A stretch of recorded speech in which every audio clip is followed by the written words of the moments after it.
When we think of the Declaration of Independence, we usually picture it as this sacred historical document, right? Almost like the nation's birth certificate.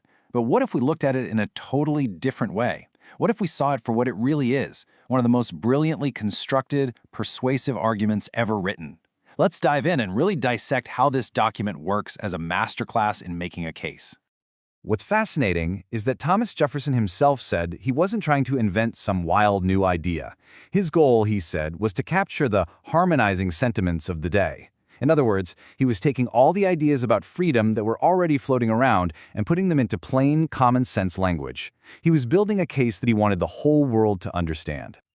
All right, so to really get this expression of the American mind, we're going to break it down like a formal argument, because that's exactly what it is.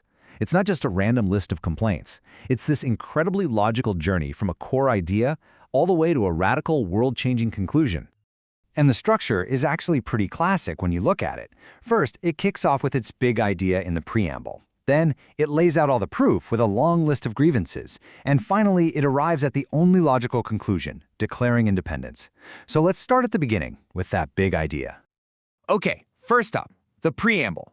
This isn't just a warm-up, it's the absolute heart of the entire argument. This is where the founders lay down the universal principles, the core claim that everything else is built on. I mean, this is it.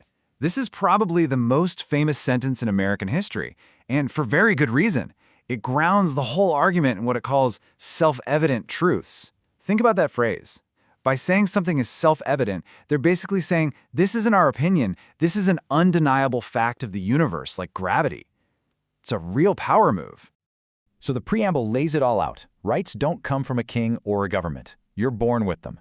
And because of that, if a government starts trampling on those rights, the people have not just the right, but the duty to create a new one.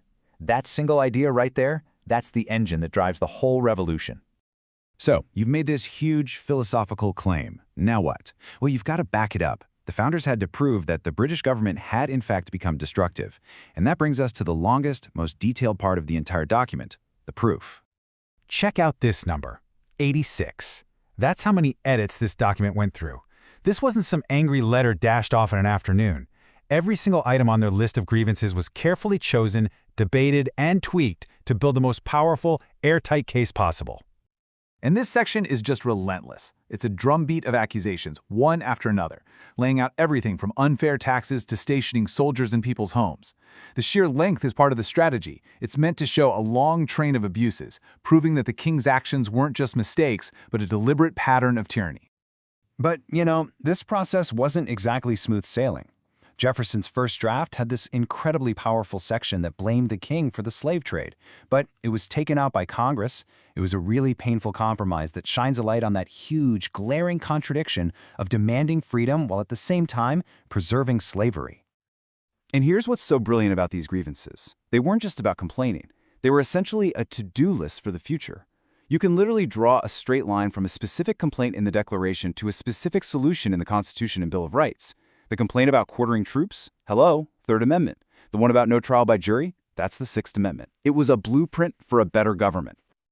Okay, so you've laid out your self-evident truths. You've provided a mountain of evidence to back it up. What's left?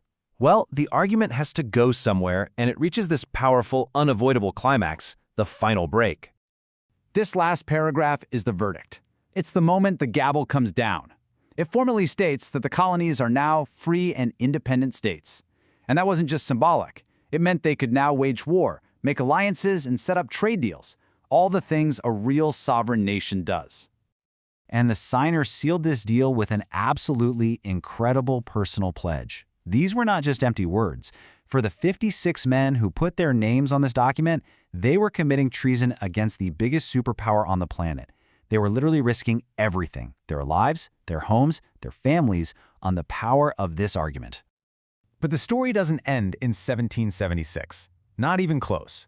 The argument laid out in the Declaration, well, it started sending out ripples across the world. And those ripples are still felt today. I mean, this thing went viral, 18th century style. Its ideas helped spark the French Revolution.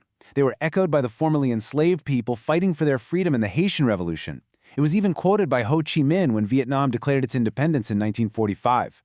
The core logic that people have a fundamental right to govern themselves became this powerful model for the whole world. And it wasn't just inspiring people overseas. Right here at home, other movements for justice grabbed onto this framework.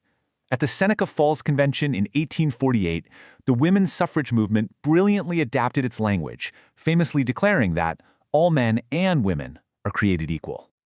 But those powerful words also served as a mirror, forcing America to confront its own failures. For abolitionists like Frederick Douglass, the 4th of July was a bitter irony. His powerful critique laid bare the hypocrisy of a nation that celebrated liberty while millions remained in chains, forcing a conversation about the massive gap between America's ideals and its reality. So you see, the Declaration of Independence is so much more than just a historical artifact. It's a living, breathing argument.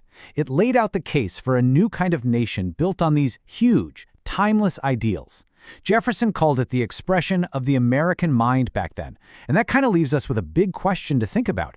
What is the expression of the American mind today?